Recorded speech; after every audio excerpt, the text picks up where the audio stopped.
Hello everybody, I'm sorry to say I'm back for another rant video. As I was preparing myself, starting to make this rant video, I realized I actually have two things to rant about, and I could have made two separate videos. I'm going to work them into one video because they're intertwined, unfortunately, right? Let me start this way. Today, as I make this video, it's a Saturday. The date is August the 20th. It's the 20th of the month. And my car insurance is due today. All right? Actually, it's due the 21st. That's tomorrow. That's a Sunday. Today's Saturday, so the offices are closed for the weekend. You get the idea. Now, here it is, August 20th. I'm always good about making sure my payments get there on time. I'm very diligent like that. And I regret to say that as I look into my bank account and as I look into my emails to get a confirmation notice of payment, they still have not received my payment. So I have not paid my car insurance. And there's probably going to be a late fee at some point. Now, here's the deal.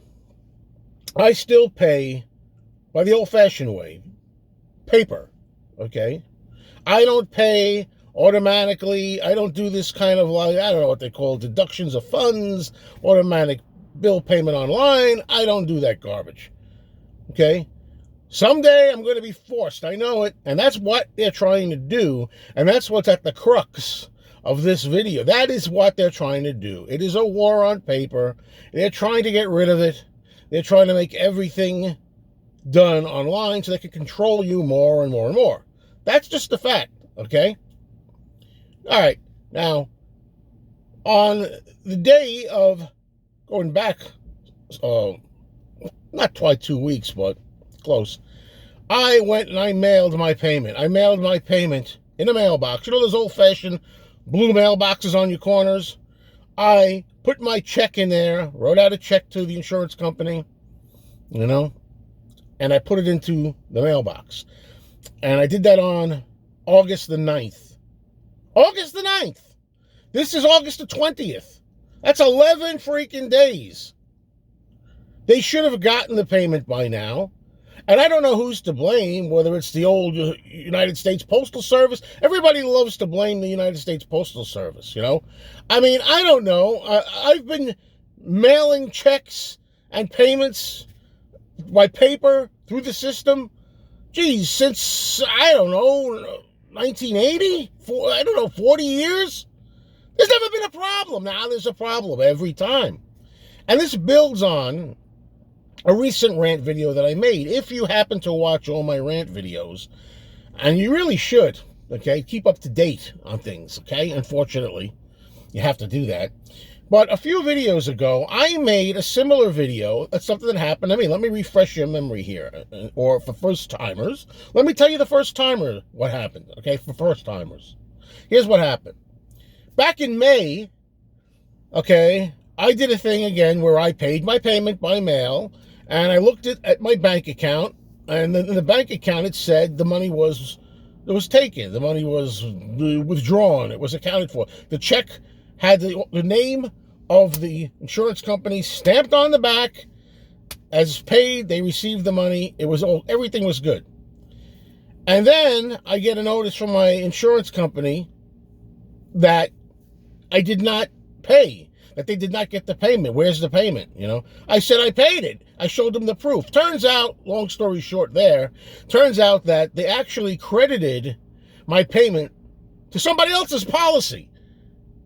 I had to spend 3 weeks on reverse late charges and everything. This was in May. I had to do all of this in order to straighten it all out. So anyway, after that debacle in May, I said, that's it. I'm going to go in person and hand them the check. So that's what I did. In the month of June, I went down there and I handed them the check. I didn't like that they had to manually put in my number on my check and the routing number, but I guess that's what you got. That's what they do anyway. Whenever you send checks, they got your routing number anyway, right? I know that. So anyway, that's what I did in June. In July, I didn't want to take any chances also. So in July, I went down there, right to the agent, several blocks away, went down there, and in July, I handed them my July check. They did the same thing. They put it in manually. Well, now it's August, and I figured, you know what? I can't have a problem twice. I'm going to send them through the mail, a good old-fashioned way. I'm going to mail the check in August. And here I am. They've never gotten it. I called them up. I called them up yesterday. I said, hey, this time it's not their fault, because when I look, I don't think it's their fault. It's probably sitting on somebody's desk, some kid's desk or something. But the thing is, whether it's the mail system or whether it's the insurance company, somebody's screwing up. Okay, somebody's screwing up. But I called them up. I told them what's going on. They said, don't worry. You have 7 days of a grace period before you charge late. So technically I have all next week. We have 7 days. Next week, if it gets there between Monday and Saturday next week, it's okay. But here's the thing. I don't want to worry about it, folks. We have enough to worry about. I want to put the thing into the box and no, I'm done. No worries. That's how it was for 40 years. You can't tell me that this is a coincidence, that this happened. Every month this is happening. Every month you can't get any peace. Every month you're always worried about this in the back of your head. You can't tell me that this is going on forever. Because you always get people out there, people younger than me, people the same age as me, people older than me, that always want to try to act like everything's okay today. So they say, well, what do you think? This is the first time that people made a mistake in the mail? You don't think mail errors? You don't think problems with insurance companies occurred back in the good old days? They did, You don't think that happened? Yeah, of course these things happen. I was there. But I can tell you this, they didn't happen with this kind of frequency, and that's the whole thing. This is a regular thing. This is a regular series of mishaps that happens, and it's getting worse and worse and worse. All right, now I'm 7 minutes in. I don't like these rant videos to go too long, but I got to tell you the second half. Now, I don't want to pay electronically. I don't want everybody to have all your information. I don't want to, to play with the phone. These days, that's all everybody does. Everybody goes around. I go to 7-Eleven to buy a bottle of water. I got to wait on the line. 3 people ahead of me. They got their phone. They're paying like this. Boop, boop. Everything's on the phone. Boop. I take out the old series of green, and I pay with my green. That's how I pay. I still pay with, trying to get rid of money also. No more money, no more paper, anything, no more money, no more coinage, nothing. Everything's all going to be on your phone. Boop, boop. Okay? That's what people do. Well, here's the other story, okay? While this is going on, a couple of days ago, I'm hanging out at my local record store. It's late afternoon. In the late afternoon, I get a phone call from my girlfriend. I pick up the phone. Yeah, what's up? She says, I just got a notice from the bank that I've been compromised. My girlfriend's one of those people. She loves using the phone. She pays everything by phone. She pays everything online. Everything automatic bill this, automatic bill payment that. Here what I gotta pay for this. Here you go. She's on the phone. Yeah, hello. Yes, I want to buy. Okay. Yes, my credit card number is 123456789. She just pays like a lot of you out there. Everybody's trusting. Everybody does that. Well, she's been compromised, okay? They took $2,000 out of the bank account on her, and we had to go to the bank. So now I gotta leave the record store. I go to the bank.